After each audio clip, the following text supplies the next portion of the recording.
All right, I will say good morning. Thank our Talmud Torah sponsors for the month of Sivan, Naftoli and Chava Tilson from Eretz Yisroel, for dedicating all the shiur and drashos this month. Naftoli for thanking his chaver Benjamin Wohl for introducing him to the Daf Yomi. May Hashem bless us all to finish the Daf Yomi cycle together and celebrate with a siyum in Eretz Yisroel. To thank Baruch Meir and Rena Dubin. May Hashem continue to protect our brothers and sisters in Eretz Yisroel, and may all of our children remain safe and complete their year of learning with a deep connection to the land and to Hashem's Torah. To thank our week of learning sponsor, Mrs. Selma Wolf, for her full for her grandson, Kobe Rothberg, Yaakov Zev Ben Sivya Devora, and to thank our Daf Yomi sponsors, Robert and Lisi Lilienfeld, in commemoration of the yahrzeit of Robert's grandfather, William Myers Velvel, and to thank Saeed and Simahakin for dedicating the daf today in the schus of Hatzlacha for their entire mishpacha. Shukach to all of our sponsors, and with that, let us begin. So we have a beautiful daf ahead of us today. Today's daf is Nun Ches 58, and we are picking up on Nun Zayin Amud Beis 57b. We left off at the two dots on 57b. So we'll say, remember again, continuing in the avoda of the Beis Hamikdash. So the Mishnah says as follows: Ira dam hapar l'soch dam hasar. So remember again, the Mishnah said that they would go ahead and pour the blood of the par into the dam of the soyer. So we'll say, so remember again, not they, he. So remember again, two blood services. We've gone through this extensively already. The blood service of the par has to be done first, then the blood service of the soyer. It's done inside the Kodesh HaKadoshim. Pretty much the same avoda is done outside of the Kodesh HaKadoshim. We saw Machlokes, 2 stands, 1 stand. So the Rambam Paskins, 2 stands. But then when the blood service is complete, both for the Damapar Damasoyer, so the Mishnah says, Ira Damapar L'Soch Damasoyer. The remaining blood of the par is poured into the Dam HaSoyer. So Tana Kimando, Amr Ma'arvin Lekronov. So both say, so remember again, the Mishnah says over here. Now we are going to see in the next Mishnah, that there is one more blood service. And that one additional blood service is a blood application on the corners of the Mizbeach HaKitores. So remember again, there is a golden altar that is inside of the Beis Hamikdash, which is the incense altar. So we are going to see that halacha l'maaseh, there's one more blood application. So the Gemara just says, or you see based on the Mishnah, that halacha l'maaseh ma'arvin lekranos, that we combine the blood of the par and the blood of the soyer before doing the blood applications on the corners of the Mizbeach. The Itmar, because we're going to, this is a machlokes, Rabbi Yona's son, Chad Amr Ma'arvin, the Chad Amr in Ma'arvin. One opinion says that halacha l'maaseh, before we do the blood application on the golden Mizbeach, we combine the blood. And one opinion said, we don't combine the blood. To which the Gemara says, so we'll say, there's a machlokes about how to do the blood avoda on the Mizbeach Hazav. One opinion says that just like the blood applications of the par and the soyer were done separately in the Kodesh HaKadoshim and on the Kapores, so too they're done separately on the corners of the golden Mizbeach. And the second opinion says no. Halacha l'maaseh, the blood is combined and then applied on the golden Mizbeach. So the Gemara says, Tistayim, Rabbi Yoshua d'Amar Ma'arvin. It would appear that Rabbi Yoshua is the opinion who says that we combine the blood. Why? So the Gemara says, D'Amar afal gav d'lo ksiv yachdov kiman d'ksiv yachdov dami. Because Rabbi Yoshua says, even though it doesn't say yachdov, it's as if it said yachdav. Now, what does that mean? Take a look at Rashi. The Amar Avagav Lo Ksiv Yachdav, totally separate discussion. The Sanya, Ish Asheri Kalelas Aviv Esimom. So, both say the pasuk says, if a man will go ahead and curse his father and his mother. So, interestingly enough, this is a prohibition to curse one's parents. So, interestingly enough, the Gemara says, Ainli Ella Aviv Imo. I'm reading in Rashi now. I only know if you curse your mother and father together that there's liability. Aviv below imo, imo below aviv minayin. How do I know that if I curse my father without my mother, or my mother without my father, that there's liability as well? Talmud Lomar, aviv kilo, imo kilo, the Rabbi Yoshua. So Rabbi Yoshua says, because the pasuk goes back and enumerates a cursing of the father and the mother independently and separately. So the idea, so Rabbi Yoshua says, were it not for the fact that the Torah went back and reckoned them both separately, I might have thought that liability for cursing one's parents is only when one curses them together. Rabbi Yonasan Omer, mashma shnei ke'echad, u'mashma kol echad ve'echad be'atzmo. Rabbi Yonasan says, no, I understand liability for cursing one's parents together and also separately. So the Gemara says, Ad she'yifrot l'cha kosev yachtov.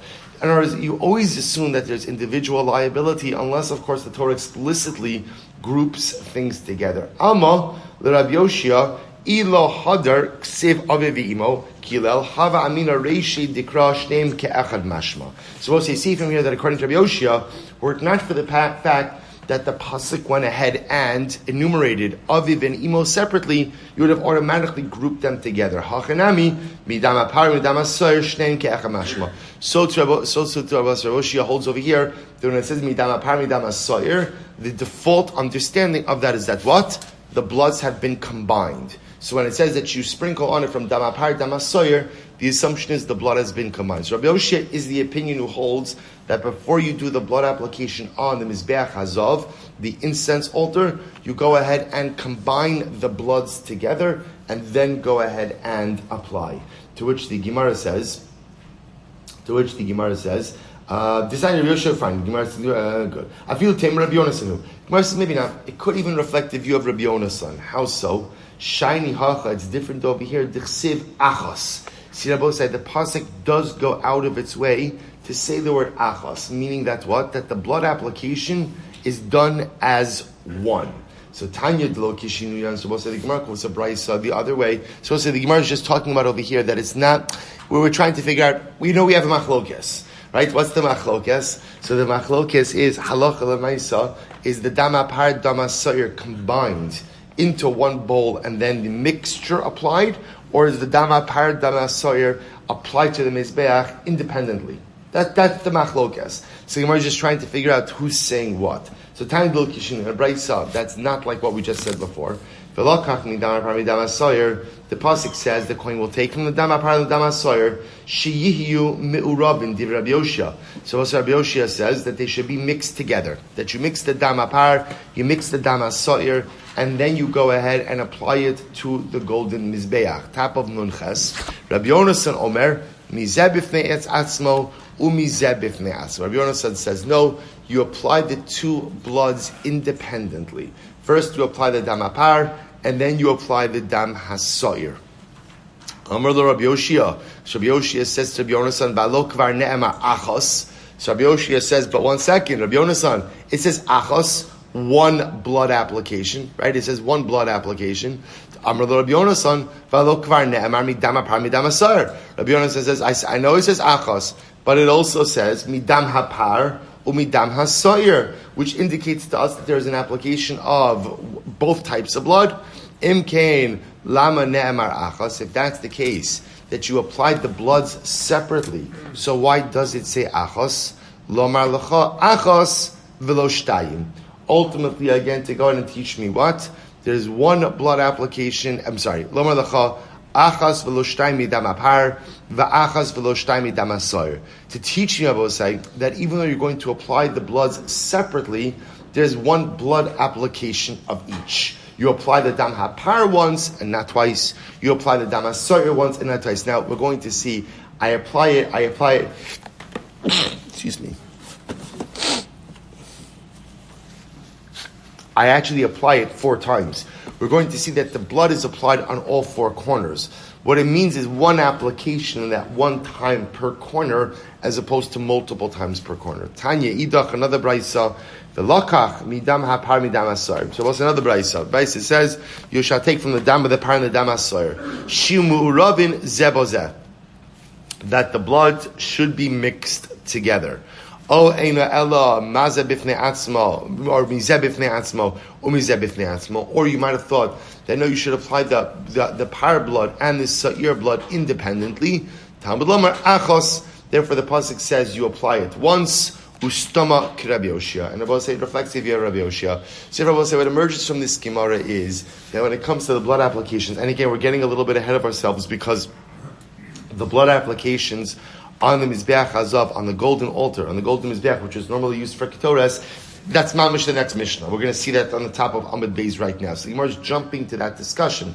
And the Shiloh just is for that application, is the Dam HaPar and the Dam HaSa'ir applied individually, or are they combined together and applied jointly? That is a machlokes, Rabbi Yonasan, Rabbi Yoshia, and Rabbi Yonasan. Rabbi Yoshia saying they're mixed and then applied. Rabbi Yonasan saying they are applied separately. I will say, how do we paskin? The Rambam paskins like Rabbi Yoshia. Namely that, like the Mishnah says, so essentially what you have is, namely that the bloods are combined and then applied on the Mizbeach HaZahav mixed together. So essentially, what you have for the blood service is as follows. You have the Dam HaPar, the Dam HaSa'ir. Inside of the Kodesh HaKadoshim, you apply the Dam HaPar, Achas Lamala, Sheva Lamata. You apply the Dam HaSa'ir, Achas Lamala, Sheva Lamata. Outside of the Beis HaMikdash, you apply the blood, right? You sprinkle the blood in the direction of the paroches, of the curtain. Achas Dam HaPar, Achas Lamala, Sheva Lamata. Dam HaSa'ir, Achas Lamala, Sheva Lamata. You now have the two bowls with the remaining blood. What happens now, the way the Rambam paskins halacha l'maisa, you take the leftover Dam of the Par, pour it into the leftover Dam HaSa'ir. You now have one bowl of the combined Dam HaPar, Dam HaSa'ir. You now use that combined bowl for the blood application on the Mizbeach HaZav. For the sprinkling of the blood, or really it's going to be, it's not really sprinkling, it's the application of the blood on Mizbeach HaZav, on the golden altar. That's how he paskin like Rabbi Yoshia. Nasan Asamali Bereikan was an interesting discussion over here. So remember, the Mishnah then said, after you go ahead and combine the blood together, you place the full utensil inside of the empty utensil. Right? So you place the mali. So essentially you go ahead, remember you're pouring the Dam HaPar into the Dam HaSa'ir. So then in Pashtas, you're going to put the empty kli that had the Dam HaPar underneath the kli which houses the Dam HaSa'ir.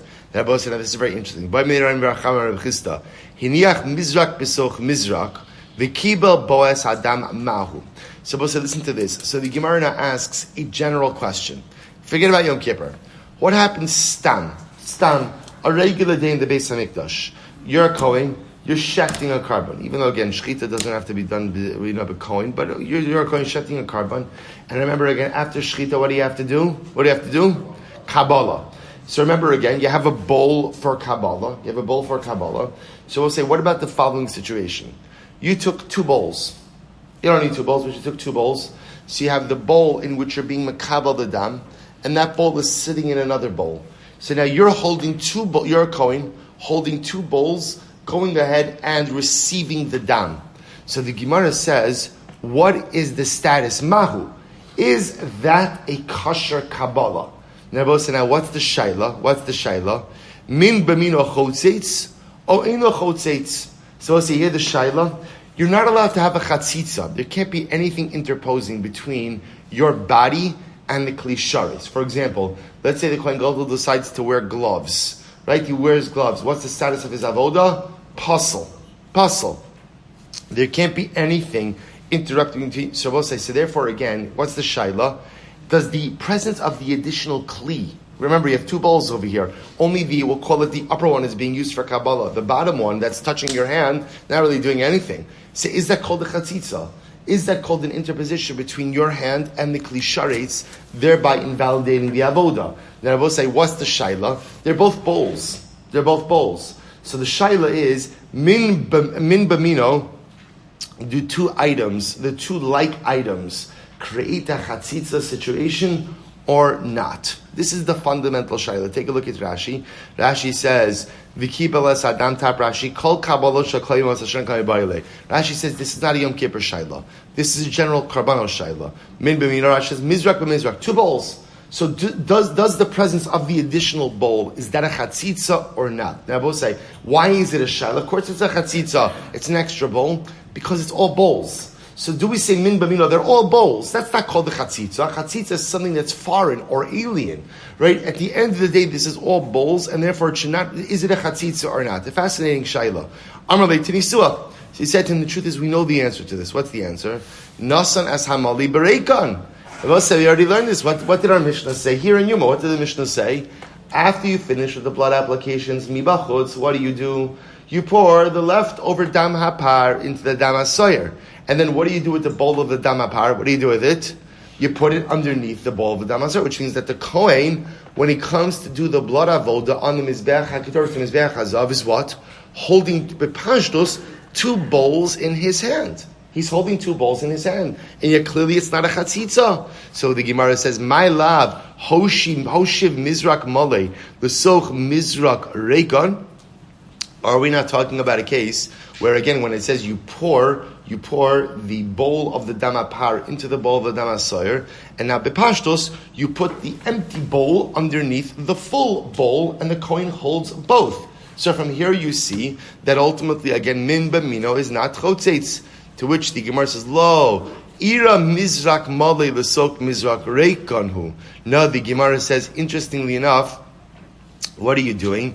You're going ahead and pouring a full bowl into an empty bowl. Look at Rashi just a moment. Lo ira mizrak malei la'achar she'ira damapar l'sok damasoyer chozer uma'ara mizrak malei l'sok mizrak reikanhu. No, say, listen to what it means. It means like this. This is fascinating. You pour the leftover damapar into the damasoyer. And then what? Then you take that mixture and pour it into another empty bowl. Empty bowl. So the Gemara says, Hatana l'reisha ira damapar l'sok damasoyer kedei la'arvan yafe yafe. Rabbi say, why are you doing this? In order to have the bloods mixed together properly. Because Rabbi says, we've already seen, right? Remember again, ox blood and goat blood are different. Remember again, how are they different? Number 1, right? So again, the coloring is different, and number 2 is what's the word? Viscosity. Thank you. Viscosity of it is different as well. So also, so the idea is you want them to be mixed together for the blood. You want them mixed together properly for the blood application to the golden mizbeach. So what happens? Actually, the process is as follows: you take the kli with the damapar, pour it into the kli with the damasoyer, and take that mixture and pour it into a third kli. What then happens? What are you holding then when you come to do the final avoda? What are you holding? Only 1 kli. Right? See, right, the Havin is, you might have thought you're holding 3. No. You're only holding that final third kli. So kli number 1 that had the damapar is gone. Kli number 2 that held the damasar is gone. And all you have is kli number 3, which has now the combined bloods that have been properly mixed as a result of moving them all. It's like Sheva Brachas. Right? Sheva Brachas. I say, you're right, you're pouring to here, you're pouring to there, you're pouring to the third one, and everybody's good. So the Gemara says, so I'll say for both sides, there's no raya. So the Gemara, so remember again, the shaila of the Gemara still applies, which is on a general day, if you were to do Kabbalah with 2 bowls in your hands, would that work or not? That is a general shaila, but there is no raya from Yom Kippur. So Tashma, so we'll say the Gemara tries to prove from a different way. This is interesting. Haya omid al gabe kli or al gabe regal chavero. I will say, if when doing the avoda, the Kohen was standing on top of a kli or is standing on his friend's foot, pasul. Ultimately, again, the avodah is possible. I will say, I understand the first part, right? Why standing on a kli? Because remember, nothing could be chotzeis between the Kohen's foot and the ritzpah and the floor of the Beis Mikdash, which is why the Kohen can't wear shoes. So if you're standing on a kli, I understand at the end of the day why that is a chatzitza. The avodah is invalid. But what's interesting? If you're standing on someone's foot, see, I will say, a foot should be what? Is what? It's min bamino. Right? It's 2 like items. So it's like 1 big foot. Right? Standing on someone's foot is like 1 big foot. Why should that be a chatzitza? So from here you see min bamino chotzes. To which the Gemara says no. The Gemara says shiny regel to lo matzi mevatale. See, I will say here's the issue. The reason why that foot, your friend's foot, is a chatzitza, is because you can't ensure that it'll remain there the entire time. And as I will say, that even if you want to hold that min baminos in a chotzetz, that's because you control the other item.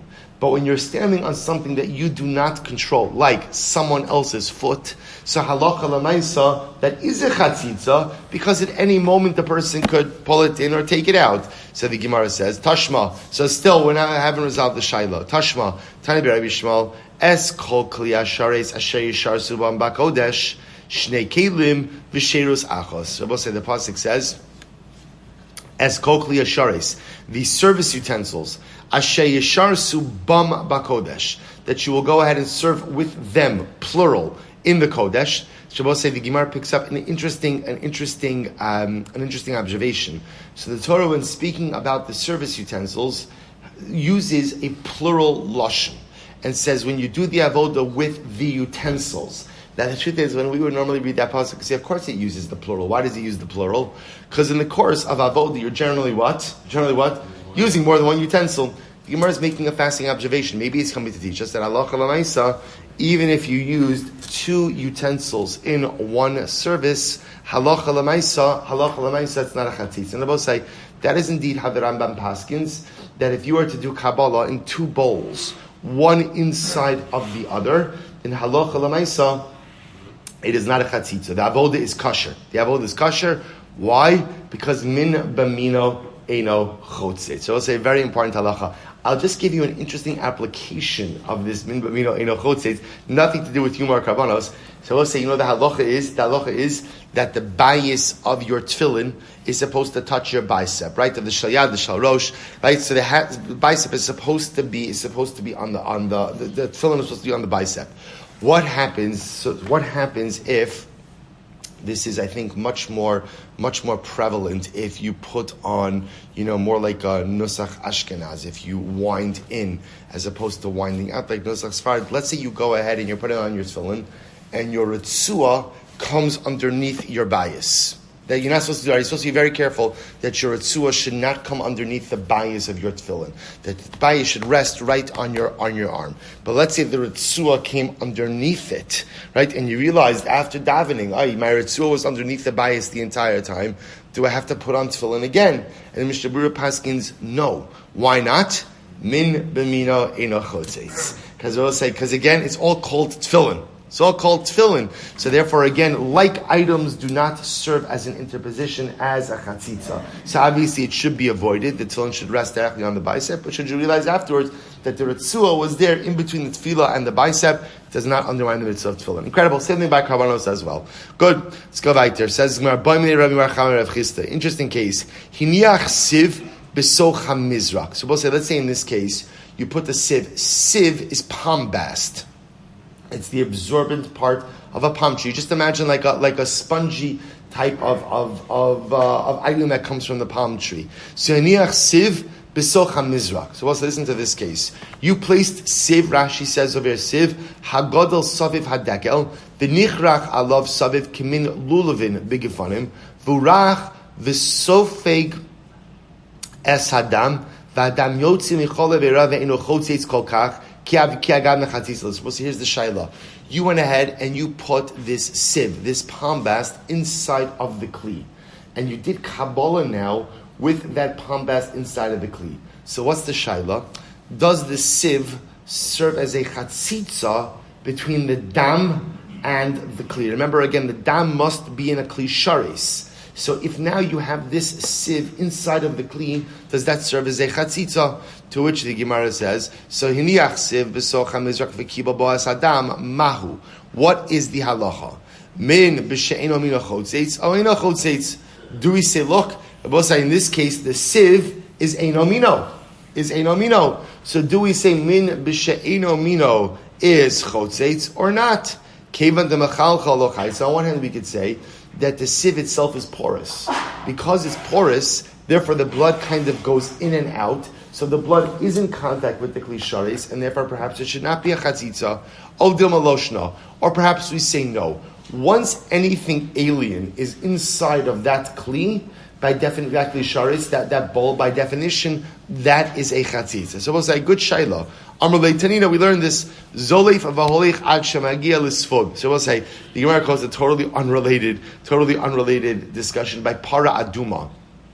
The Mishnah records over here that if you're gathering mayim chayim, right, if you're gathering spring water for the para aduma service, so again, we're not going to go into all of this now, but the Gemara, the Rashi quotes the Mishnah in Meseches Para that they would use like a hollowed out stone that they were placed by the spring in order to gather the water. Let's say you placed a sponge in that kli. You placed a sponge in that stone. So what's the halacha? You can't take the water from the sponge, ultimately again for use for the paraduma, but you can go ahead and take out the water up until you get to the sponge. So what do you see from here? So the Gemara says, shiny maya, my water is different, the kalish, because the klishi. Water is very, what's the right word? Cliche literally means light. But I guess what is it? Consistency? A thin consistency. Good. Has a thin consistency. Right? Ultimately, so water is able to travel easily in and out of the sponge. And therefore, again, halacha l'maisa is considered to be inside of the kli. Ika da'amri. So we'll say, but let's say blood, which is a little bit thicker, perhaps would be a problem. Ika da'amri, others explain, Ika da'amri hachi pashitle, this is how it was answered.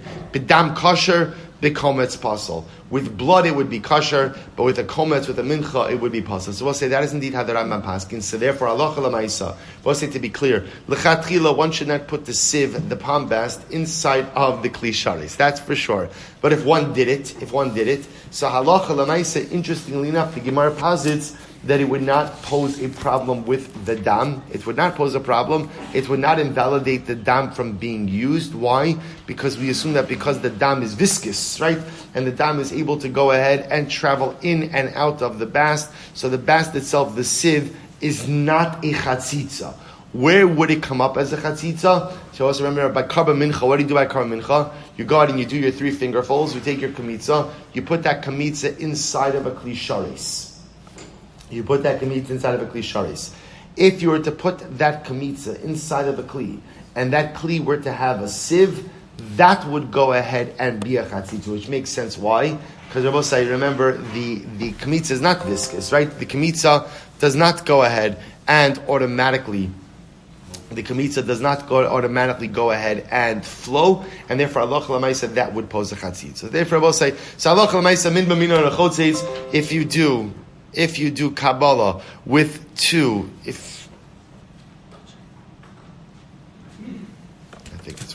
If you do Kabbalah, I think it's working all right. If you do Kabbalah with 2 bowls, halacha l'maisa, it works, the avoda works. But if halacha l'maisa, again, you put sieve, palm bast, inside of the bowl, for dam it will work, for mayim it will work, but ultimately for karm mincha it will not. Excellent. We'll say Amud Beis Mishnah. Here we go. So both says, remember again, now the Gemara records as follows. Remember again, we made reference to this. Now he's combined the blood, just so you know where we're up to. He's combined the dam apar together with the dam hasoyer. Now we're going to do the blood applications on the Mizbeach HaKetoros, on the golden altar. So the Gemara said, V'yatze ala Mizbeach shalifnei Hashem. The kohen will go out to the Mizbeach. He will go out to the Mizbeach. Ultimately that is before Hashem. So the Gemara says, Zeh Mizbeach Hazov. This refers to the golden Mizbeach. Hischil machta v'yoret. So we'll say, interesting enough, we're going to see that when the Kohen Gadol would go ahead and do the blood applications on the Mizbeach Hazav, on the golden altar, what he would do is he would go over to the corner, dip his finger in blood, and hischil machta v'yoret. He would apply the blood in a downward motion. Again, we'll get into this more in just a little bit. Mehechanu maschil. So we'll say, what corner of the Mizbeach? I want to point out, remember, the Mizbeach Hazav was small. So we're going to see, like, you could stand in front of that Mizbeach and touch all 4 corners, right? So just so you understand, as opposed to the Mizbeach Achitza on the outer Mizbeach, for animals, which was very large, this was a very small altar. So Mehechanu maschil, from which corner of the golden Mizbeach does the Kohen Gadol begin the blood applications? Mikaren Mizrachis Tzifonis, northeast. Start from the northeast corner, Ma'aravis, then Mizrachis Tzifonis, then Tzifonis Ma'aravis, northwest corner, Ma'aravis Deromis, southwest corner, Deromis Mizrachis, southeast corner. That's the order according to the Mishnah. Makum shumaschel b'chatas al mizbeach hachitzon, misham hayagomer al mizbeach hapenimi. Shabbos say we're going to see that this is almost like the exact opposite of the way blood was applied on the outer altar. Literally, the way the Mishnah phrases it is the place where he would start with the blood applications of a chatas on the outer mizbeach. That was the very place where he would finish with the blood applications on the inner mizbeach. Rabbi Eliezer Omer, no, bimkoma haya omed. Shabbos say the Tanakama holds that the Kohen Gadol would literally walk around the Mizbeach Hazav. He would walk around and do the blood applications on each of the corners. Rabbi Eliezer says, no, he doesn't walk around. Rather, bimkomo haya omed. He would stand in place, umachte, and he would go ahead and apply the blood like that. So in other words, Rabbi Eliezer says you don't have to walk around. You could stand in place and do the blood application somewhere you're standing. V'al kulan hayun nasun milamata lemala. Now I will say in general, so Rabbi Eliezer Mishnah says that when applying the blood, you would apply the blood milamata lemala. You would start, we're going to see this is applied on the chronos, what we call the horns. You would start again on the bottom, right, and work your way up. So, right, you would start from the bottom, work your way up with one exception. Chutz mizu shahai salafanav. With the exception of the corner that the Kohen Gadol was standing directly in front of. Shayanosein milamala lemata. For that corner that he was standing right in front of, the blood application there would be from top to bottom. We're going to see, Rashi explains, this was in order to go ahead and not dirty his clothing. Again, we'll discuss this. Hiza ataro shel mizbeach sheva pamim. Then, Shabbos says, so remember, there's a one blood application on each of the corners, right? The blood application is done milamata lemala in an upward motion, right? From the bottom of the horn top, except for the corner right in front of him, he would go ahead and go from the top to the bottom, and then he would sprinkle at tiharo shel mizbeach. So we're going to see tiharo shel mizbeach means the top of the mizbeach itself. Why the top of the mizbeach is called tiharo shel mizbeach? We'll see in Eretz Hashem. See, he would sprinkle on that 7 times. Fine. Ushiyari hadam. Now we'll say now the leftover blood. So just so you appreciate now, remember we'll say what number sprinkling is this? What number sprinkling? Right? 3. Now remember again, now the truth is this is not really a sprinkling, right? This is an application. Right? Remember again, up until now we've had Zrikas Hadam. We did a Zrika in the Kodesh HaKadoshim. We did the Zrika in the Kodesh, opposite the Paroches, the curtain. Now this is what is called really a Nesina. This is a blood application. So now the Dam of the Par and the Dam of the Sar have been used 3 times. For the first 2 applications, the first 2 sprinklings, Dam Par, Dam Sar were used independently. Remember again, after you finish with your sprinkling on the Paroches, on the curtain, what do you do? What did the last Mishnah say? What do you do? Combine the bloods. So remember again, you're using the combined, we pass Rabbi Yoshia, you're using the combined blood for the blood application on the golden mizbeach. So then we'll say after you finish applying it on the corners, you sprinkle. So remember this application on the corners. What's the difference in application and sprinkling?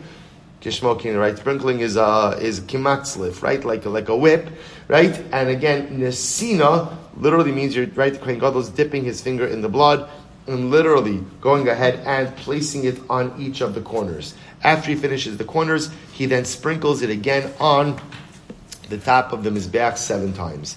Now, what do you do with the leftover blood? V'shiyare hadam hayishofech al yisod ma'aravi shal mizbeach hachitzon. We'll say any leftover blood, he would now take ultimately to the western base of the mizbeach and pour it out on the yisod. The yisod both sides the base. We're going to see that there was actually there was a cavity there. There was an opening that was used to pour out remnants, sacrificial remnants or blood. Right? So he would pour it out by the western base. Now we'll say any leftover blood used from the animal sacrifices, right, on the outer mizbeach, that was poured out by the yisod, by the base on the south side. Elu v'elu. So one was on the west side, one was on the south side. Elu v'elu mis'arvin ba'aman. I will say now, whether you pour it out in the yisod of the west side or the south side, all of that blood goes to the same place.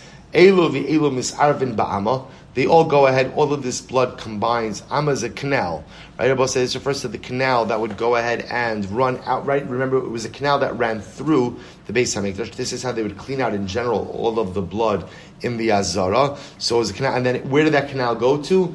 V'yotzin lenachal Kidron. This is incredible. The canal itself emptied into the Kidron Valley. And what would happen? V'nimkarin leganonin lezevel.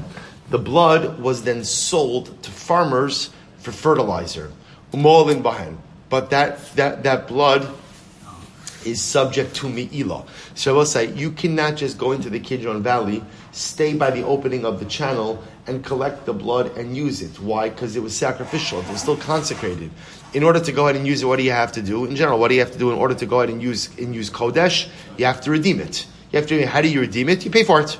You pay for it, right? So they would pay the Beis HaMikdash, they would pay the Gizbar for this blood, and once they paid it, the sanctity was transferred onto the money. The blood becomes chol, and can be used ultimately again for fertilizer. That's what it means when it says umolin by. Molin by means if you use it without paying for it, halacha lamaisa, that is me'ilah. That is me'ilah. Good. So it says the Gemara Tan Rabbanan v'yatsa ala mizbeach. So remember, I just want to point out the geography here is incredibly important. So remember what's happening. The last time we saw the Kohen Gadol, where was he? Just to reorient ourselves, where was he? Right? Where he was outside of the Kodesh HaKadoshim, facing the curtain. Right? So remember again, when you're facing the curtain, you're facing west. You're facing west. So he was facing west. Behind him, now remember, if he's facing towards the curtain, remember because he just did his 8 applications, he placed down, he combined the 2 bloods by the 2 stands, those 2 stands are to the right of him. Right behind him is the Mizbeach Hazav, is the golden altar. What the Gemara now says is something very interesting. He will go out to the Mizbeach. Now both say, this lashon is interesting. Why is it interesting? Because the Yatsa al Mizbeach sounds like what? Sounds like what?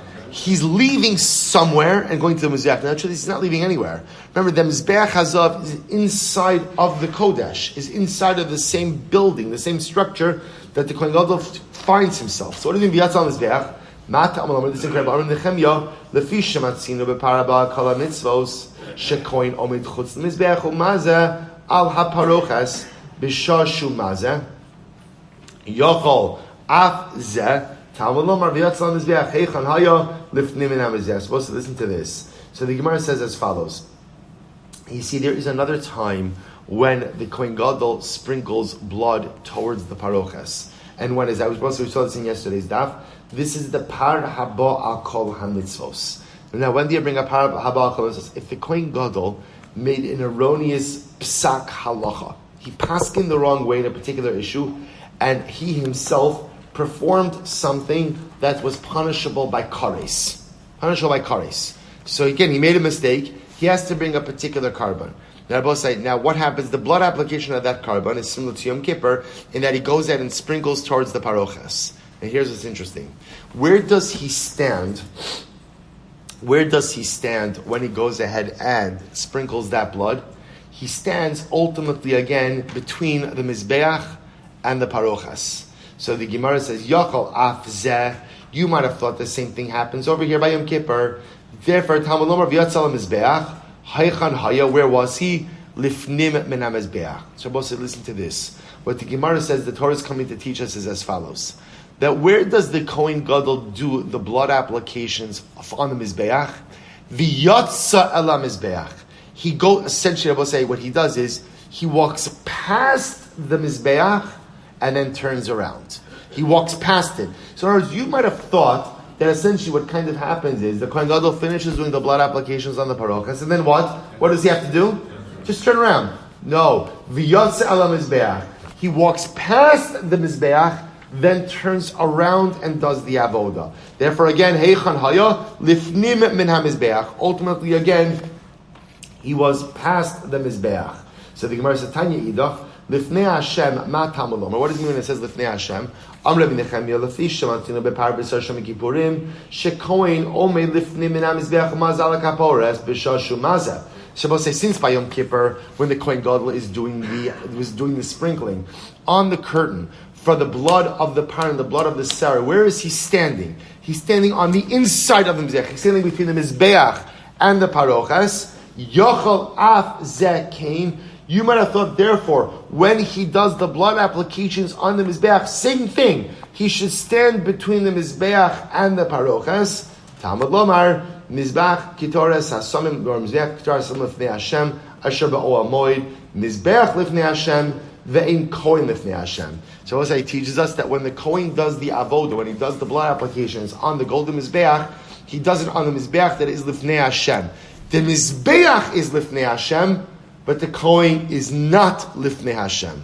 What does that mean? To which the Gemara says, HaKetzad, Omeid Chutz LeMizbeach Umazeh. What it means is he stands outside of the Mizbeach and he does the sprinkling. Which means what I will say. So again, for tomorrow, Mitzvah Hashem, we actually got a big cardboard of the Mizbeach, of the Beis HaMikdash. I'll have that out by tomorrow. But again, I will say, just to illustrate it, it's very simple. You understand it. Up until now, the Kohen Gadol has been standing right over here, right opposite the curtain, going ahead and doing the hazah right over here by this broken line. You might have thought that when it comes ultimately to the blood applications on the mizbeach, all he's going to do is what? Turn around and do the blood applications right here on the mizbeach.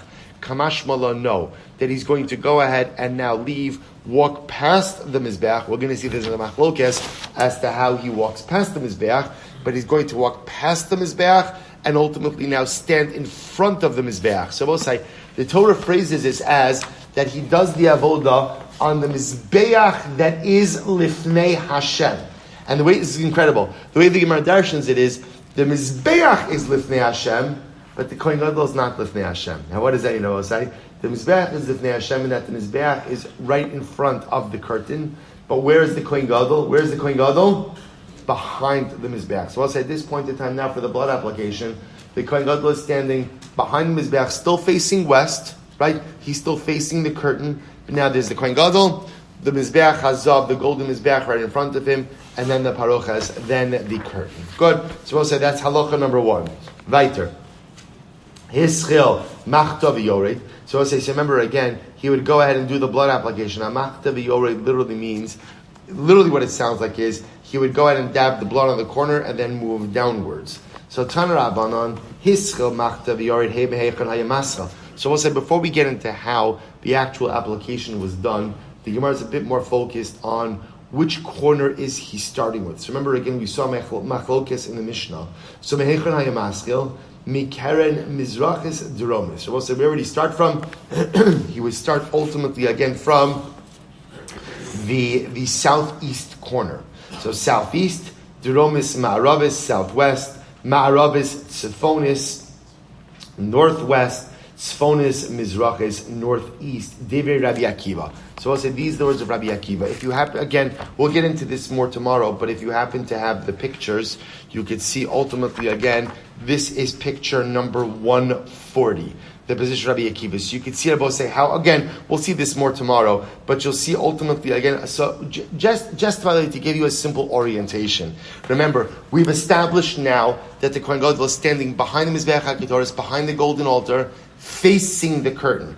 According to Rabbi Akiva, essentially what's happening over here is he starts from the bottom left corner and makes his way around. So counterclockwise. Rabbi Akiva goes counterclockwise. So you start again from, and remember, we'll say Bipashtos, also remember, how is he getting to these corners? Right now we're assuming, what is he doing? He's walking. Again, we'll change that. But according to Rabbi Akiva, start from the bottom left corner and work your way around counterclockwise. That's Rabbi Akiva. Rabbi Yosef Lili Omer, no. Mikar Mizrachis Tzfonis. You start ultimately again from the northeast corner. Tzfonis Ma'aravis, northwest. Ma'aravis, Deromis, southwest. Deromis Mizrachis, southeast. So the Gemara says, that's Rabbi Yosef Lili. Malkum Rabbi Yosef Lili Maschil, Sham Rabbi Akiva Posek.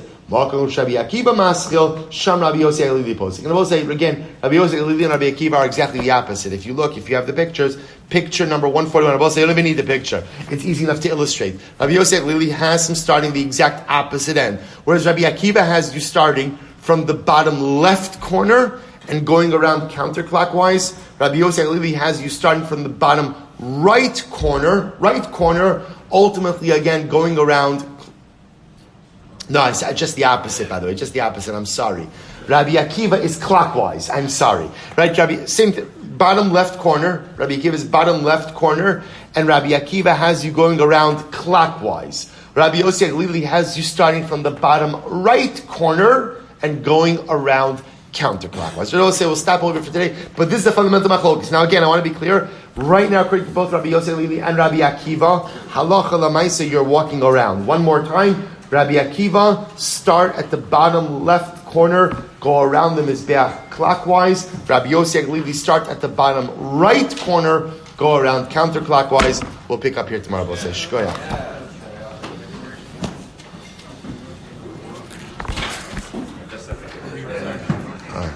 Thank you.